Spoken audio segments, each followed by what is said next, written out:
Bismillahirrahmanirrahim. Assalamualaikum warahmatullahi wabarakatuh. Bagaimana kabarnya anak sekalian?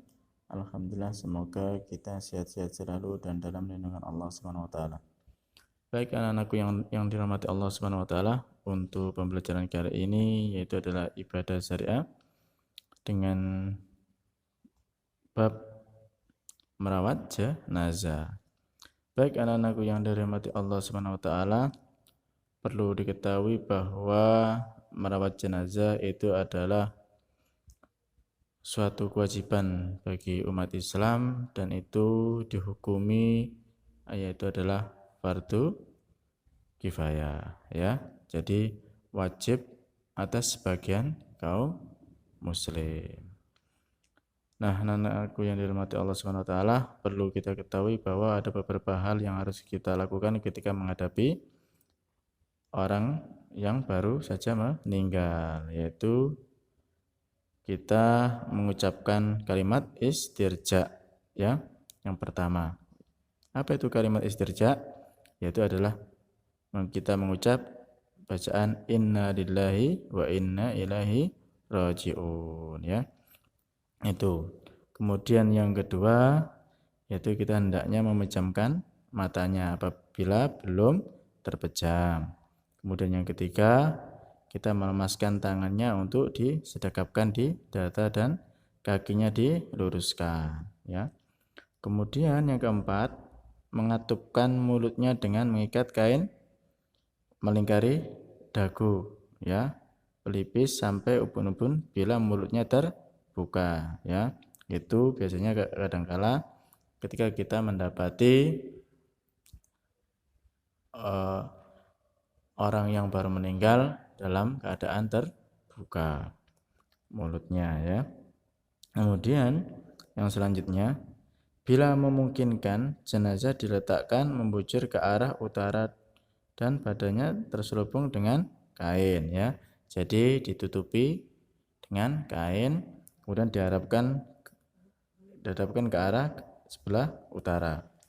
Kemudian yang berikutnya yaitu adalah dengan menyebarluaskan berita kematiannya kepada kerabatnya, kemudian kepada tetangga kanan kirinya ya, karena itu adalah kewajiban kita selaku saudara seiman. Kemudian selanjutnya yaitu adalah menyiapkan perlengkapan perawatan jenazah. Kemudian kita juga memiliki kewajiban ya merawat jenazah itu ya, yaitu mulai dari memandikan, mengkafani, menyolatkan dan memakamkan.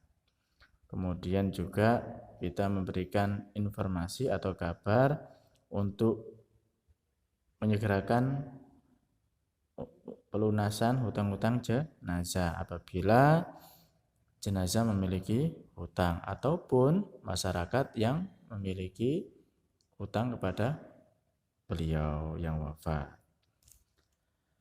Nah, anak sekalian, kita akan bahas lebih spesifik ya terkait pengurusan jenazah ya, yaitu yang pertama tahapan proses perawatan jenazah yaitu memandikan ya. Nah, anak-anakku sekalian, perlu diketahui bahwa untuk proses memandikan jenazah kita butuh perlengkapan ya. Salah satunya itu adalah sabun, kapur barus ya. Kemudian sampo, air, timba itu ya, dan perlengkapan lainnya termasuk handuk ya. Supaya apa? Dalam rangka untuk biar tubuh jenazah harum, wangi ya, kemudian bersih ya. Nah, anak-anakku sekalian, untuk cara memandikan jenazah yaitu adalah yang pertama niat kepada Allah ya. Jenazah diletakkan di atas dipan ataupun sejenisnya ya. Kemudian yang kedua, melepas pakaian jenazah dan menutupi aurat jenazah dengan kain panjang ya.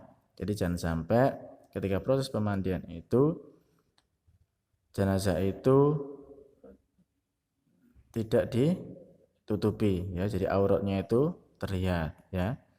Nah, kalau di daerah kita ya, di masyarakat kita itu sudah disediakan hijab ya, penutup di dalam proses memandikan jenazah. Kemudian yang selanjutnya, yang ketiga, melepaskan perhiasan ya ataupun gigi palsunya bila memungkinkan. Kemudian memwudukan jenazah ya, membasuh muka 3 kali, tangan 3 kali, dan kaki 3 kali dengan mendahulukan bagian sebelah kanan. Kemudian menyiram tubuh bagian kanan 3 kali dan bagian kiri 3 kali, mulai dari kepala sampai kaki ya. Kemudian membersihkan rongga mulutnya, kukunya ya, rambutnya dengan seluruh tubuh dari kotoran dengan sabun, sampo ya. Terutama bagian yang sensitif ya, kubul dan duburnya. Kemudian pada waktu memandikan hendaknya ya kita harus hati-hati dan lembut ya, kita harus lembut, sopan ya. Apabila rambut jenazah wanita tersebut panjang, hendaklah dijalin atau dikepang menjadi 3 ikatan ya. Kemudian selanjutnya pada bagian akhir siraman hendaklah dicampurkan dengan wangi-wangian seperti kapur barus ya, ataupun daun bidara ya, ataupun air rendaman bunga.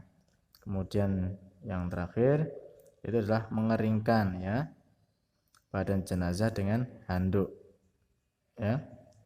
Nah, itulah anak-anakku sekalian proses merawat jenazah, memandikan. Kemudian untuk mengkafani ya, untuk mengkafani hal-hal yang perlu kita siapkan yaitu adalah pasti adalah kain kafan. Nah, kain kafan dipotong sesuai dengan ukuran jenazah ya. Kemudian juga kapur barus ya, kemudian wangi-wangian juga ya. Nah, untuk mengkafani ya, untuk kain kafan laki-laki itu terdiri dari 3 lembar, yaitu kain basahan, baju, dan kain penutup akhir ya, jadi 3 lapis ya. Kemudian untuk kain kafan perempuan itu terdiri dari 5 lembar ya, termasuk kain basahan, baju kurung, kerudung ya, kemudian 2 lembar kain penutup. Kemudian untuk tali jumlahnya itu adalah 3, 5, 7 ataupun 9. Namun biasanya itu 3 itu sudah cukup ya. Jadi untuk jumlah talinya itu bisa disesuaikan. Kemudian kapas dan kapur barus pewangian secukupnya ya. Nah, itulah anak-anakku sekalian proses untuk mengkafani jenazah ya. Kemudian untuk mensolatkan ya, untuk mensolatkan itu diupayakan kita menyolati jenazah itu kalau bisa menjadi 3 shaf ya, kalau dimungkinkan bisa. Kemudian untuk laki-laki ya, untuk jenazah laki-laki imam itu menghadap pada kepala jenazah ya. Kemudian adapun untuk perempuan itu sholat jenazah menghadap ya, ke yang arah dada tanpa jenazah, kehadirannya ya. Jenazah itu biasanya lebih dikenal dengan sholat ghaib ya. Jadi sholat ghaib itu adalah sholat jenazah yang tanpa hadirnya jenazah ya. Kemudian ketika kita mensolati jenazah itu jenazahnya hendaklah yang beragama Islam, ya, bukan non muslim, ya. Kemudian waktu untuk melaksanakan sholat jenazah, ya, itu kita dilarang, yaitu ketika matahari terbit, ya. Kemudian yang kedua, ketika matahari pas berada di tengah-tengah kita, ya. Kemudian yang berikutnya yaitu adalah ketika matahari hampir terbenam. Ya, jadi 3 waktu itulah kita dilarang untuk melaksanakan sholat jenazah. Dan anak-anakku yang dirahmati Allah Subhanahu wa taala, perlu diketahui bahwa sholat jenazah itu dilakukan dengan berjamaah, ya, boleh di masjid, mushola ataupun di rumah duka. Kemudian sholat jenazah, ya, itu 4 kali takbir. Takbir yang pertama itu kita membaca Al-Fatihah. Kemudian takbir yang kedua kita membaca sholawat. Kemudian takbir yang ketiga itu kita membaca doa, ya, doa untuk jenazah. Termasuk juga di takbir yang keempat. Nah, anak-anak sekalian, kemudian yang terakhir baru salah, ya. Jadi untuk sholat jenazah itu kita melakukan dengan 4 kali takbir, ya, kemudian ditutup dengan salam. Nah, anak-anak sekalian, untuk selanjutnya yaitu adalah proses memakamkan. Untuk proses pemakaman yang pertama yaitu adalah pengiringan jenazah ke makam dengan jalan kaki, ya, dan diam tanpa berbicara, ya. Jadi ketika kita mengiringi jenazah itu lebih eloknya itu dengan jalan kaki. Kemudian pengiring jenazah haruslah laki-laki, ya. Tidak boleh ataupun ya tidak dianjurkan untuk wanita. Takutnya yaitu adalah wanita nanti ataupun bagian dari keluarganya itu meratapi jenazah, ya. Kemudian selanjutnya orang yang turun ke lihat hendaknya itu adalah orang yang tidak junub, ya, ataupun orang yang suci, ya, terutama dari anggota keluarga jenazah. Kemudian ketika proses memasukkan jenazah, ya,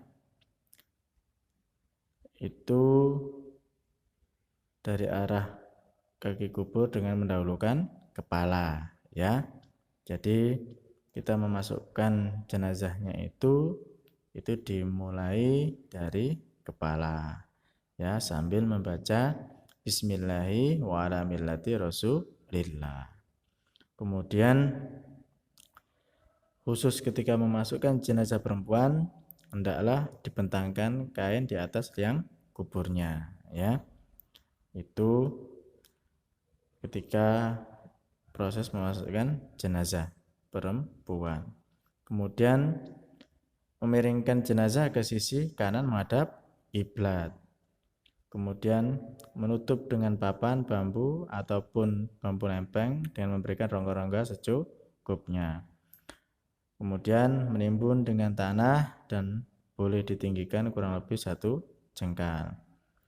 Kemudian memasang tanda dengan sebuah batu, kayu ataupun bambu pada arah kepala saja tanpa diberi identitas, ya.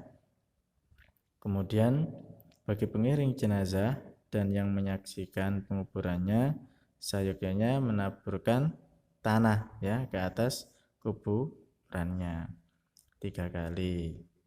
Kemudian bagi pengiring jenazah hendaknya tetap berdiri sampai jenazah diletakkan di liang lahat. Kemudian mendoakan jenazah sambil berdiri dan dalam rangka memintakan ampun bagi jenazah. Adapun beberapa catatan khusus ya dalam merawat jenazah, yaitu yang pertama, orang yang gugur syahid dalam peperangan membela agama Allah cukup dimakamkan dengan pakaiannya yang melekat di tubuhnya tanpa dimandikan, dikafani dan disolatkan. Kemudian yang kedua, orang yang wafat dalam keadaan berihram dirawat seperti biasa tanpa diberi wewangian. Kemudian yang ketiga, orang yang syahid selain dalam peperangan membela agama Allah seperti melahirkan, tenggelam, terbakar, maka dirawat seperti biasa. Kemudian yang keempat, apabila terdapat halangan untuk memandikan jenazah, maka cukup diganti dengan tayamum jika itu didapati air tidak ada ya, atau kita tidak mendapati air sama sekali. Nah, anak-anak sekalian, itulah ya proses merawat jenazah. Demikianlah yang dapat Abi sampaikan. Kurang lebihnya Abi mohon maaf. Abi akhiri, wassalamualaikum warahmatullahi wabarakatuh.